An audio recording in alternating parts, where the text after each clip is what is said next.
Baik, kita mulai baik. Bismillahirrahmanirrahim. Assalamualaikum warahmatullahi wabarakatuh.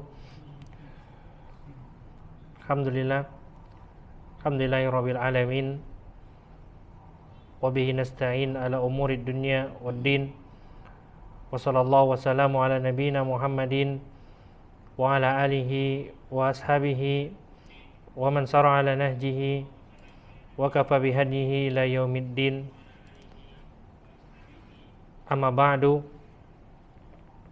rekan-rekan yang semoga dimuliakan Allah Tabaraka wa Ta'ala. Alhamdulillah, segala puji hanya milik Allah, dan salawat bin salam semoga senantiasa terlimpahkan, tercurahkan untuk baginda Nabi Muhammad sallallahu alaihi wasallam, yang semoga salawat dan salam itu terus bersambung kepada keluarga beliau, kepada putra-putri beliau, kepada para sahabat beliau dan seluruh pengikut beliau yang setia hingga akhir zaman.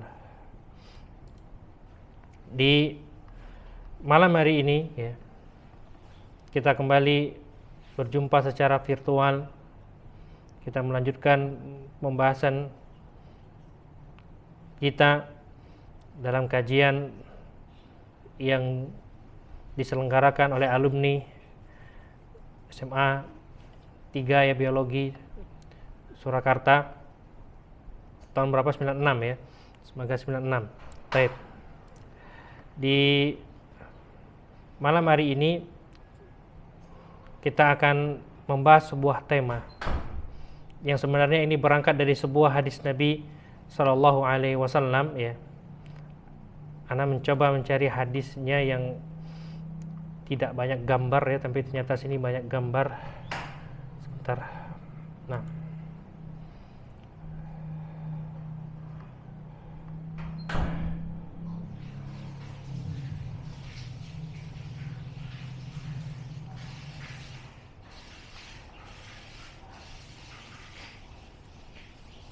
Oke, ini kita coba screenshot share screen dulu.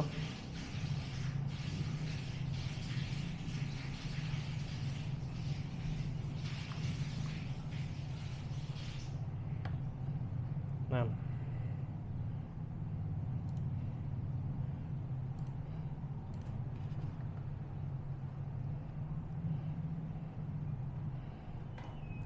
Kelihatankah screennya? Kelihatan ya? Kelihatan, Ustaz. Baik ya. Nah, di sini ada sebuah hadis yang banyak diperbincangkan oleh para ulama ya. Yang sebuah hadis ini masuk dalam setiap bab di dalam agama ini. Ya, satu hadis, tapi setiap bab dalam agama ini hadis ini bisa masuk. Ya. Hadisnya adalah dari Amirul Mukminin Abu Hafiz Umar bin Al-Khattab radhiyallahu taala anhu. Dia mengatakan, apa katanya?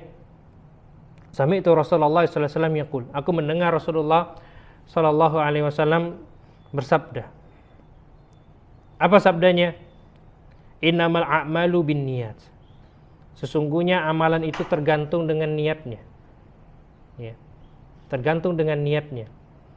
Wa innamal likulli imri'in ma nawa. Dan setiap orang akan diganjar, akan mendapatkan balasan sesuai dengan niatnya. Faman kanat hijratuhu lid-dunya faman kanat hijratuhu ila Allahi wa rasulihi fa hijratuhu ila Allahi wa rasulihi. Barang siapa yang dia berhijrah untuk Allah dan Rasulnya, maka ganjaran pahalanya adalah pahala hijrah kepada Allah dan Rasulnya. Faman kanat hijratuhu lid-dunya yusibuha aw imra'atin yankihuha fa hijratuhu ila ma hajara ilaihi. Tapi sebaliknya, kalau dia berhijrah melakukan amalan tujuannya untuk dunia, tujuannya untuk mendapatkan wanita, maka dia akan mendapatkan apa yang sesuai dengan niatnya tersebut ya. Nah, ini yang poin yang akan kita bahas pada malam hari ini. Taib. Poin yang pertama adalah innamal a'malu binniyat. Ya. Setiap perbuatan, setiap amalan itu tergantung niatnya. Nah, bicara amal ini kan bahasa Arab. Kalau kita terjemahkan bebas artinya perbuatan, ya kan? Amal itu perbuatan. Nah, di sini para ulama ya menyebutkan ketika berbicara amal itu mencakup 3 hal. Ada dia amal yang itu perbuatan tersendiri, amalan fisik, kelihatan.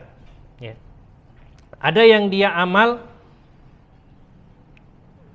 berupa ucapan, itu amalan, tapi amalan lisan.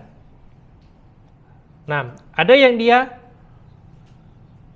amalan, ya, berkaitan dengan pikiran.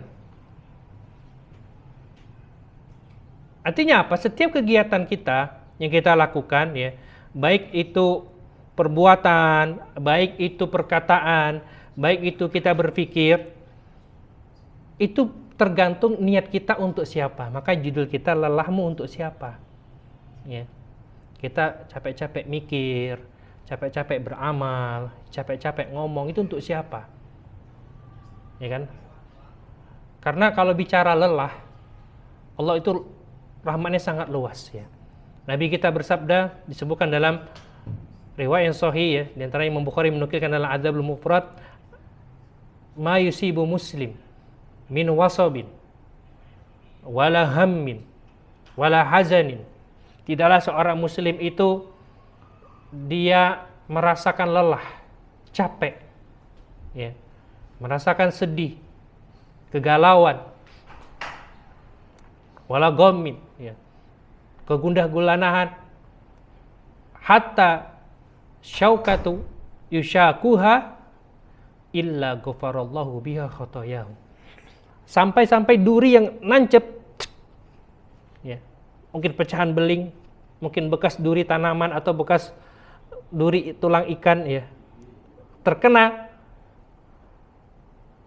tubuhnya, itu bisa jadi sebab Allah gugurkan pahala dia, Allah gugurkan dosa-dosanya, ya. Allah jadikan dosa-dosanya berguguran. Ya, kita capek, lelah. Ada yang capek pulang kerja, dia capek. Ada yang ibu-ibu rumah tangga mungkin ngurus rumah capek, ya, ngurus suami capek, ya.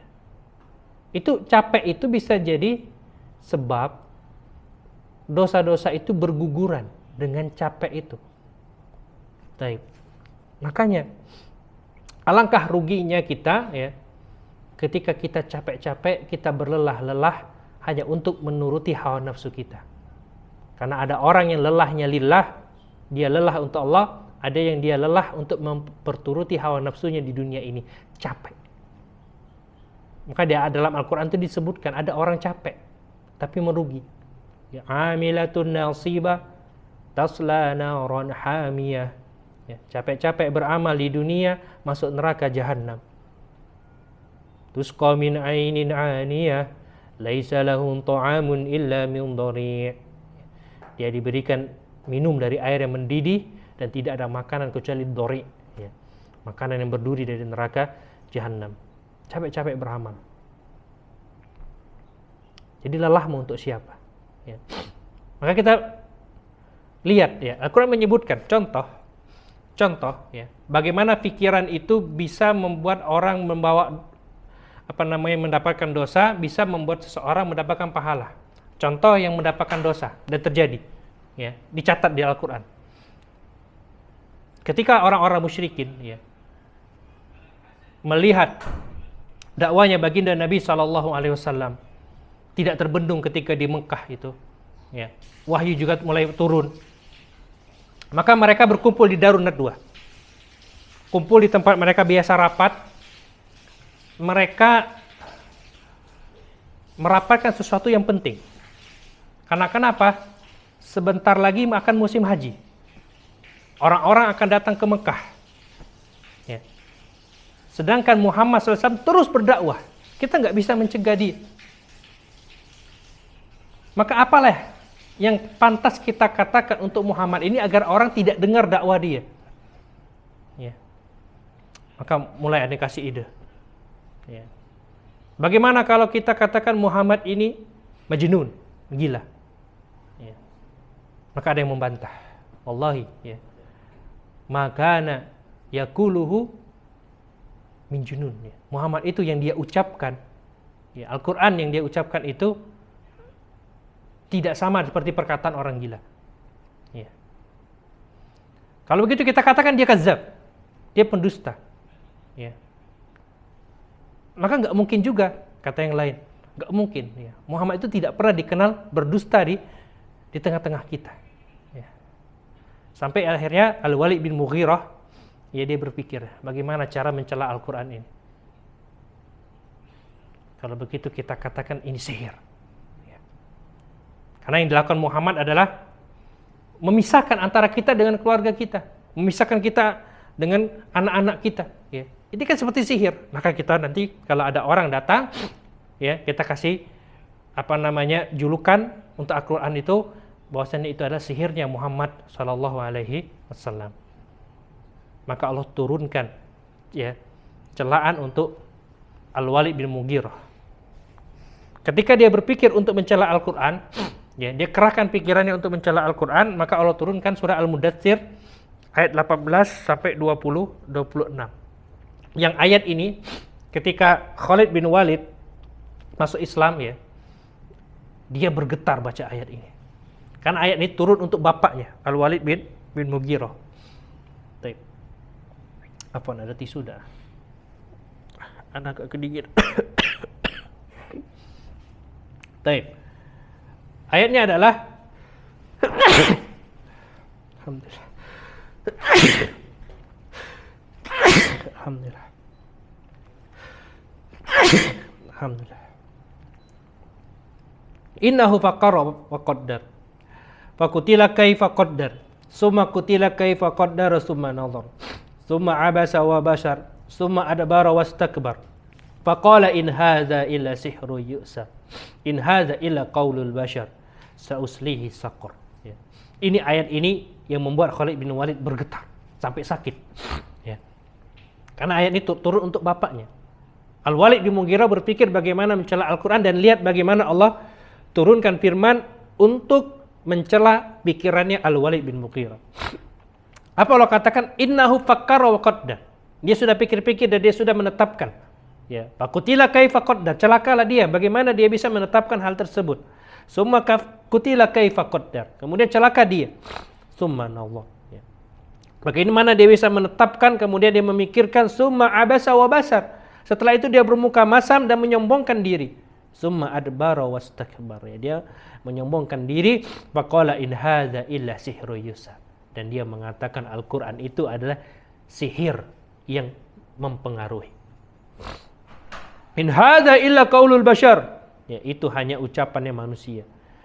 Maka Allah katakan apa? Sauslihi saqar. Aku akan masukkan dia ke dalam neraka saqar. Ya. Al-Walid bin Mughirah mengerahkan pikirannya untuk mencela Al-Quran dan dia dapat dosa. Berpikir, sekedar berpikir. Ya.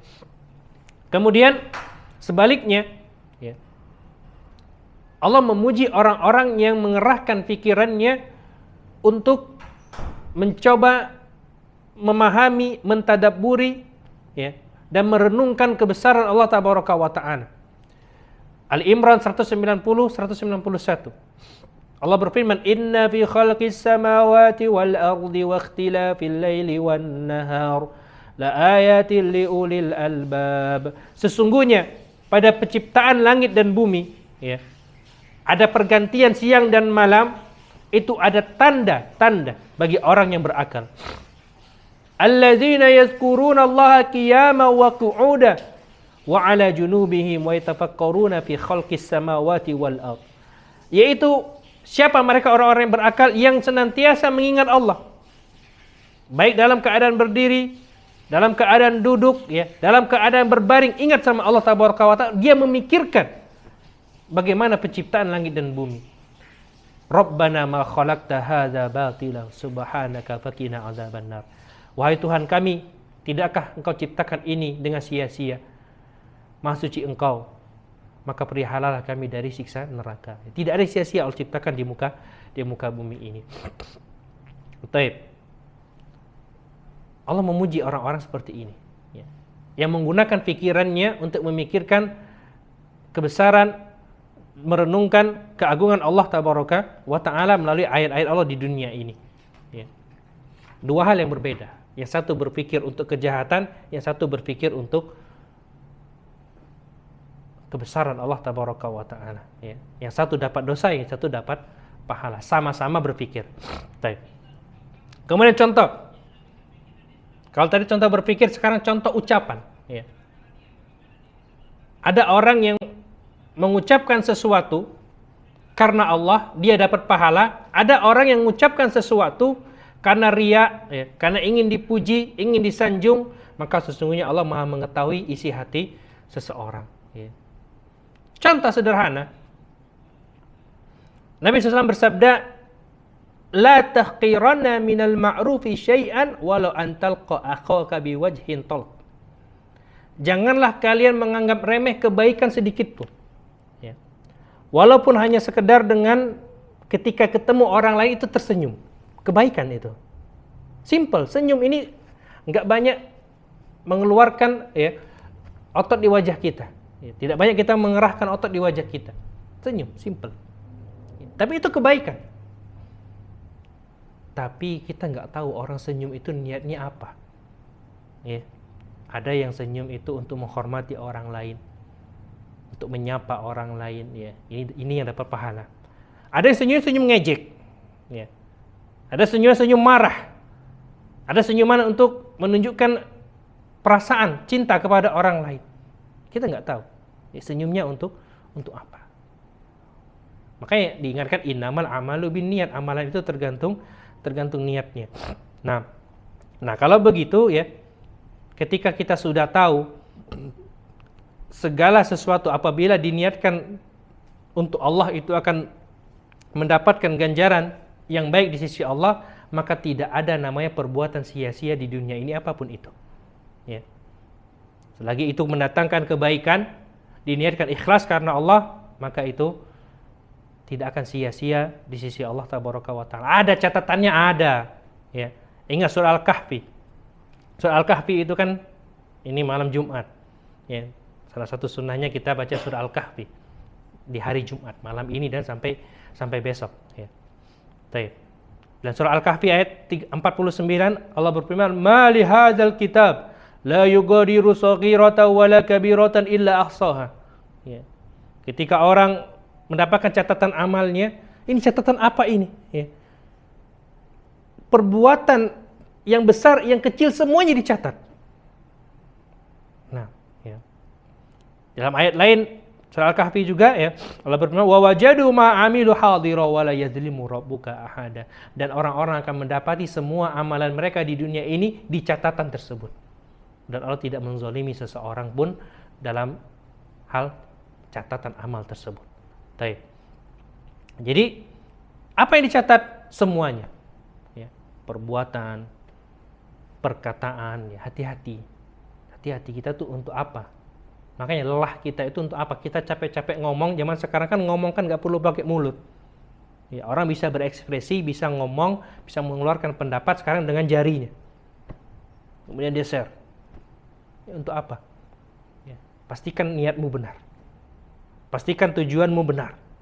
Agar engkau mendapatkan pahala di sisi Allah tabaraka wa ta'ala. Ya, kalau dulu orang mengatakan mulutmu harimaumu, maka zaman sekarang jangan sampai jarimu jadi harimaumu. Ya. Baik. Nabi mengatakan apa? Faman hamma bihasanatin falam ya'malha katabahallahu lahu indahu hasanatan kamilah. Orang yang sudah pengen berbuat kebaikan, tapi ternyata belum dia amalkan, itu sudah dapat satu pahala sempurna. Ya. Ini baru sekedar meniatkan suatu amalan kebaikan. Nah, maka inilah yang dimaksud amalan itu tergantung niatnya. Ya, jadi baik dia berupa perbuatan, perkataan, pikiran, tujukanlah untuk Allah tabaraka wa ta'ala. Wa innama likulli imri'in ma nawa. Setiap orang itu akan dapat sesuai dengan yang dia niatkan. Ya. Contoh nih, ya. Di zaman Nabi itu ada namanya jihad. Zaman sekarang juga ada jihad. Ya. Tapi jihad yang syar'i itu jihad bersama pemimpin yang resmi. Ya. Bukan jihad abal-abal, jihad sembarangan, negara lagi aman dia teriak jihad. Enggak. Ya. Jihad yang resmi itu bersama pemimpin kaum muslimin ya, yang resmi. Taib. Di zaman Nabi ada orang berjihad ya. Dia menerobos pasukan. Dia berhasil mengalahkan banyak orang ya. Orang-orang kagum ya. Tapi ketika orang-orang kagum, Nabi mengatakan, ala ta'lamu annahu min ahlin nar ya. Kalian tahu dah itu salah satu penghuni neraka. Para sahabat bingung, kok bisa? Ya, ini orang paling berani, paling jagoan, ya tiba-tiba masuk neraka. Ternyata ada yang ngikuti, penasaran dengan ucapan Nabi sallallahu alaihi wasallam, ya. Ternyata orang tersebut terluka, ya. Dalam peperangan tersebut dia nggak tahan, dia bunuh diri. Ya, itu sebab dia masuk neraka. Ya. Nah, sama-sama jihad, tapi beda tujuannya tadi. Nah, ada orang berjihad agar dikatakan jari, pemberani.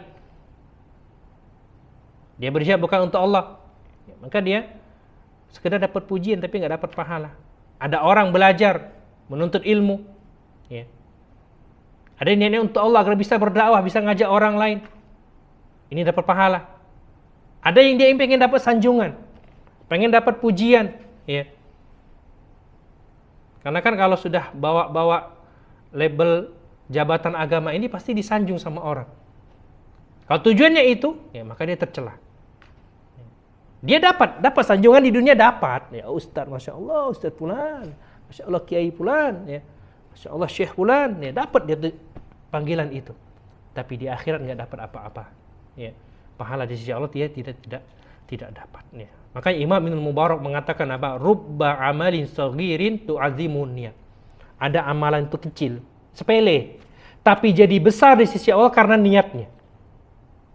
Amalan sepele bisa jadi besar di sisi Allah pahalanya karena niatnya. Wa rubba amalin kabirin tusaghiruhun an-niyah.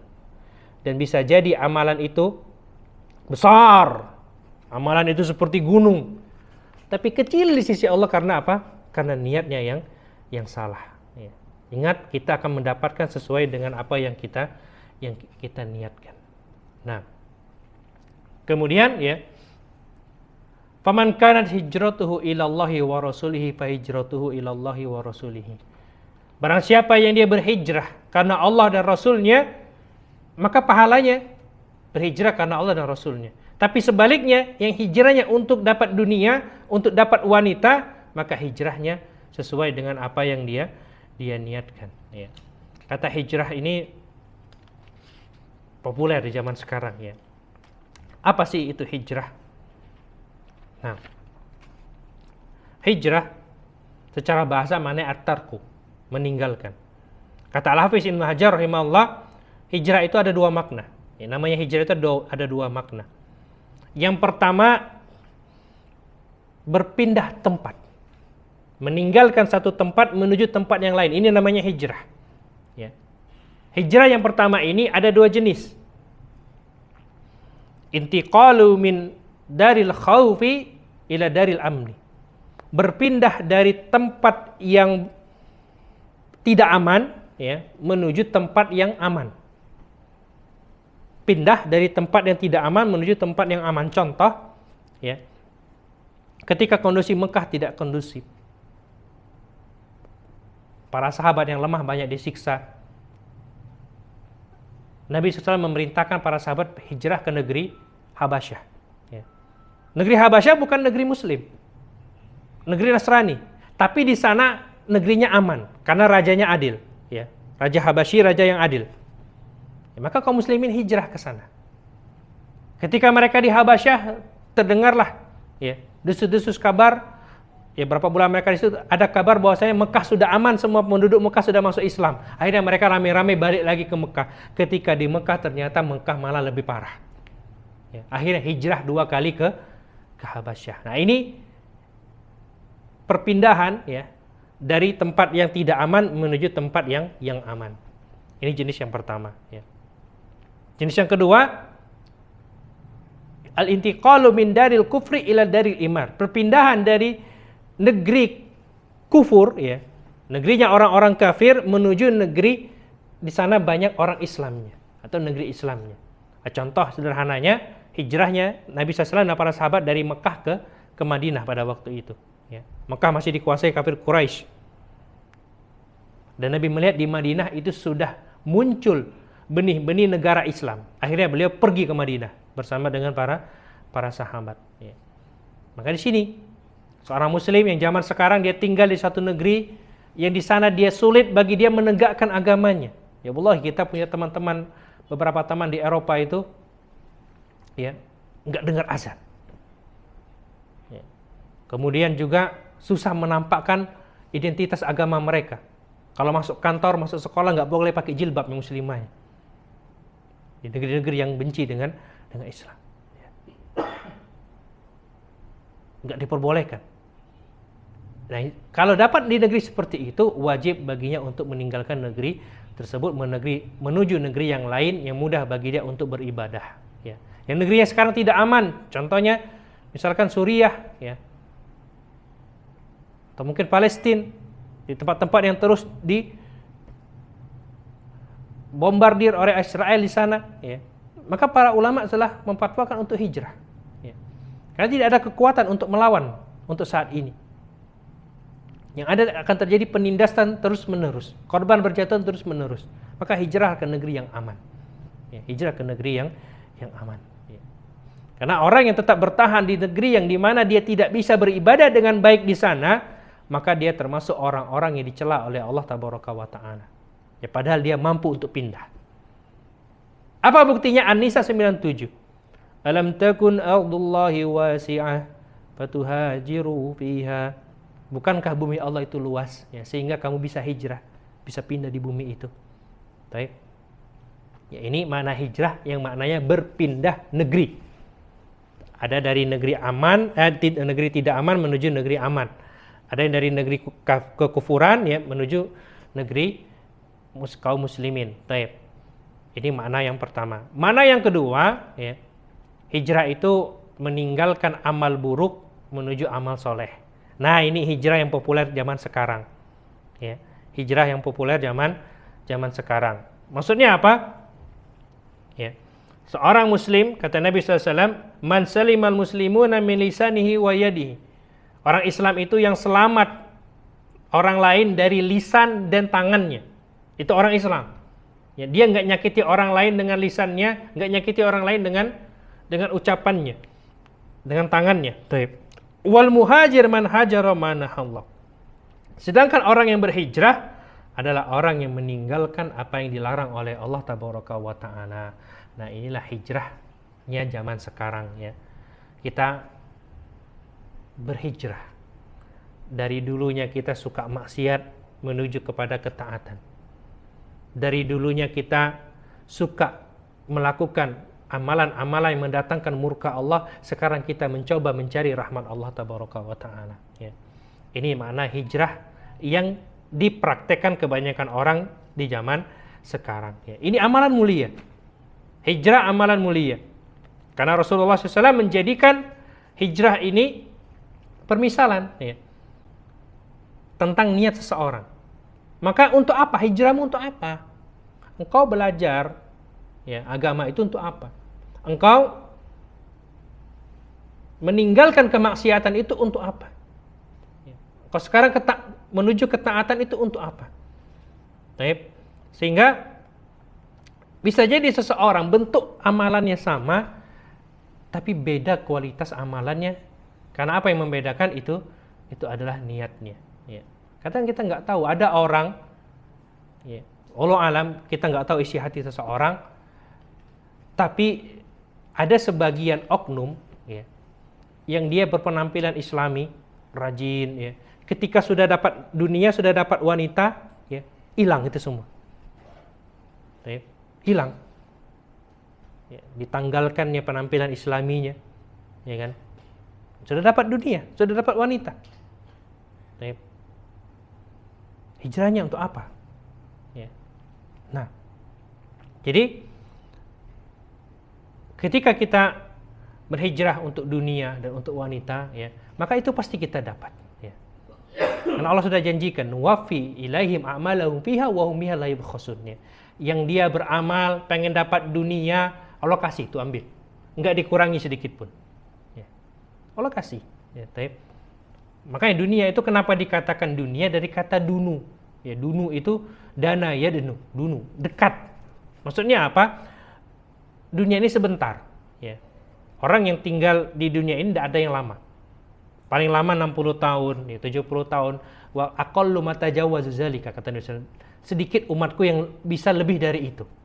Ya, umurnya umat Nabi Muhammad itu kalau dia panjang umur 60-70, kisaran seperti itu. Ya. Dan sedikit yang lebih dari itu.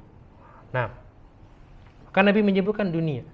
Dunia ini akan kita tinggali. Ya. Ini semua gemerlap, ya, musolah yang bagus, bangunan yang gedung ini akan kita tinggali suatu hari nanti. Ya.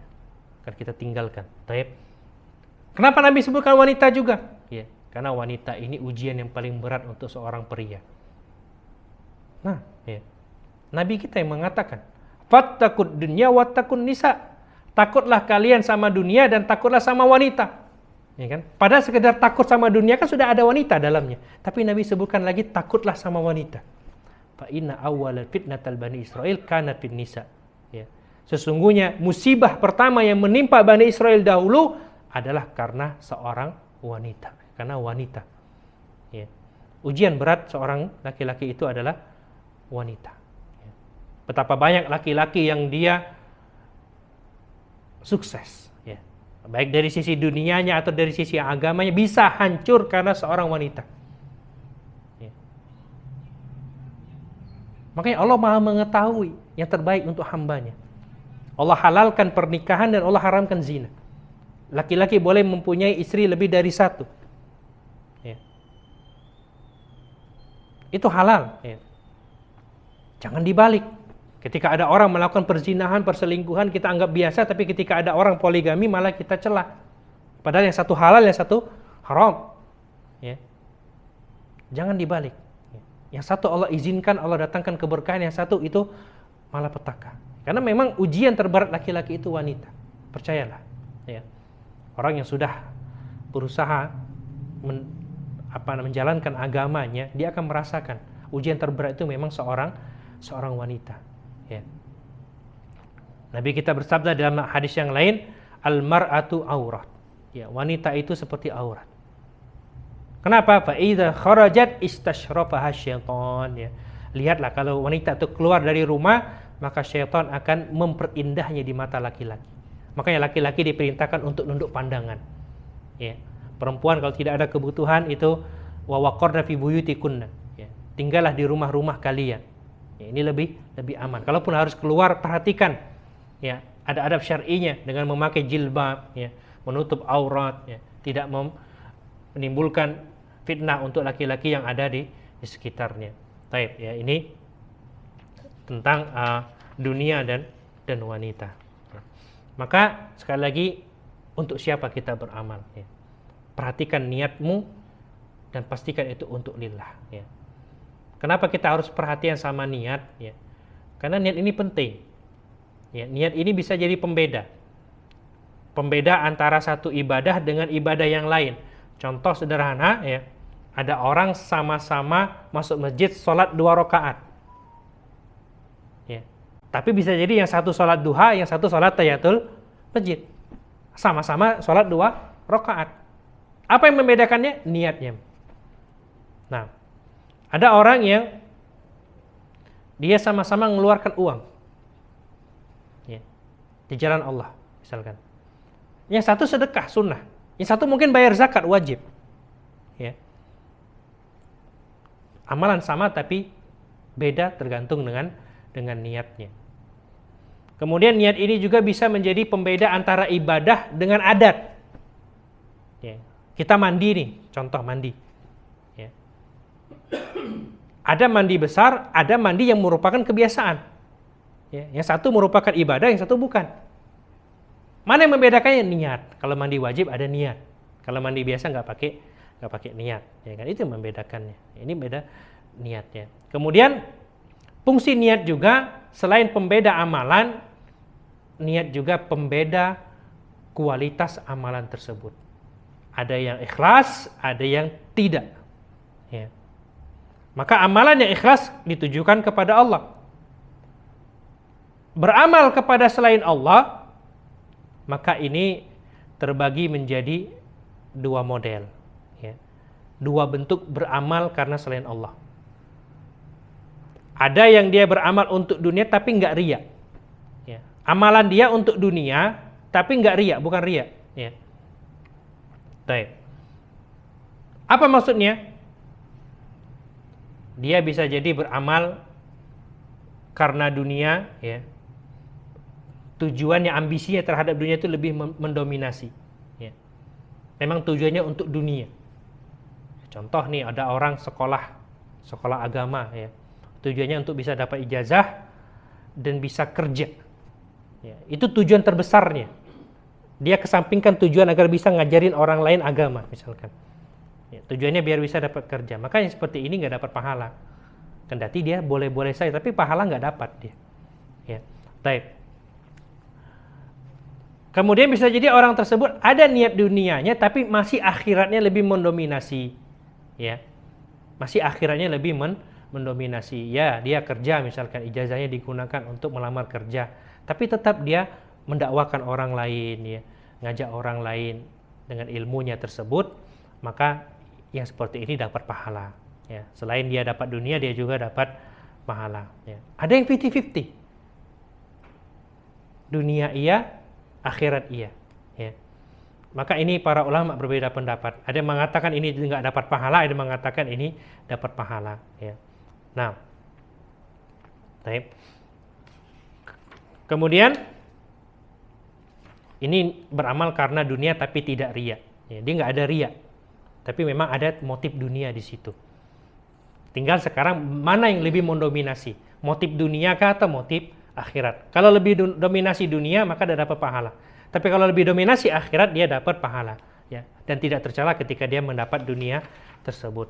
Nah, yang kedua, beramal karena dunia itu karena ada riyanya, ya. Beramal kepada selain Allah untuk dunia dan ada riyanya, ada sum'ahnya.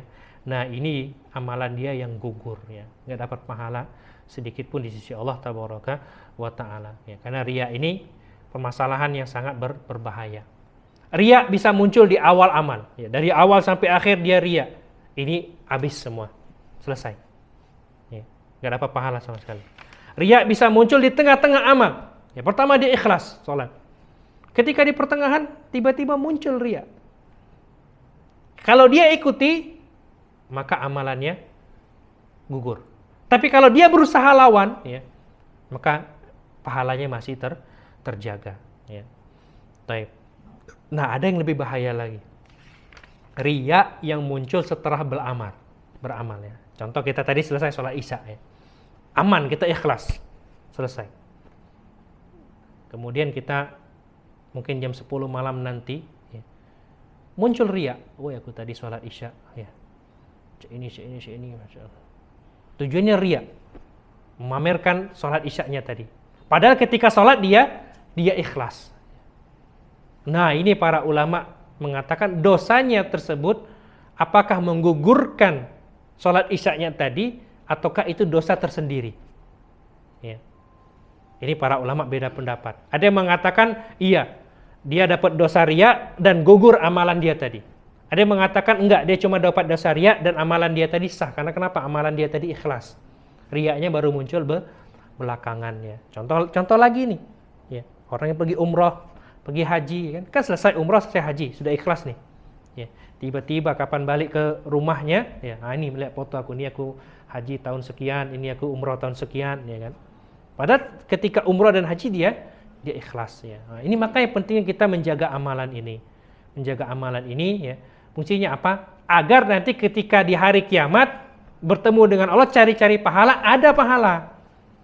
Nah, itu tujuan kita kenapa menjaga amalan kita dan lelah kita itu untuk lillah, ya. Wallahu a'lam bishawab, ya. Ini misalnya sampaikan. Jazakallahu khairan, ya. Sudah lebih mungkin waktunya, ya. Masih on, ya, teman-teman. Nah, silakan kalau ada diskusi teman-teman yang di Google Meet, ya. Nah, tafadhol Pak Farindra. Oke, silakan teman-teman yang bertanya, mungkin bisa di luar topik atau sesuai topik, silakan.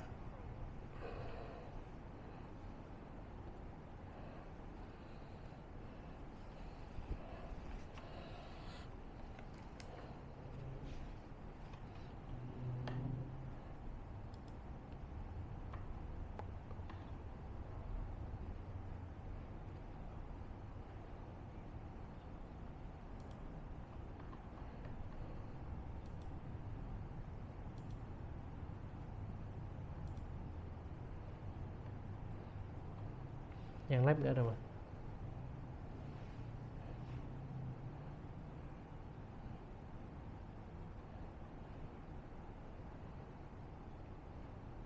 Saya rasa cukup ya, Abu Aiman.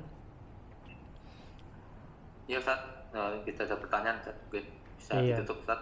Iya, Silakan. sudah jam 9 ya. Nanti antum yang nutupnya. Intinya kalimat penutup dari ana, mudah-mudahan apa yang kita pelajari ini membuat kita jadi paham ya. Karena dunia ini tempat capek, tempat kita berlelah-lelah. Ya. Kita sudah tahu tadi kalau lelah kita untuk Allah itu nggak akan sia-sia. Ya, bahkan capek kita itu bisa mendatangkan pahala, bisa jadi sebab dosa kita digugurkan. Ya. Maka pastikan lelahmu lillah. Ya. Jangan engkau lelah, engkau capek-capek di dunia ini hanya untuk menuruti hawa nafsumu. Ya. Hadza wallahu a'lam bishawab ya. Dan padahal ditutup ya. Antum doa kafatul majelisnya, Pak Parindra, silakan.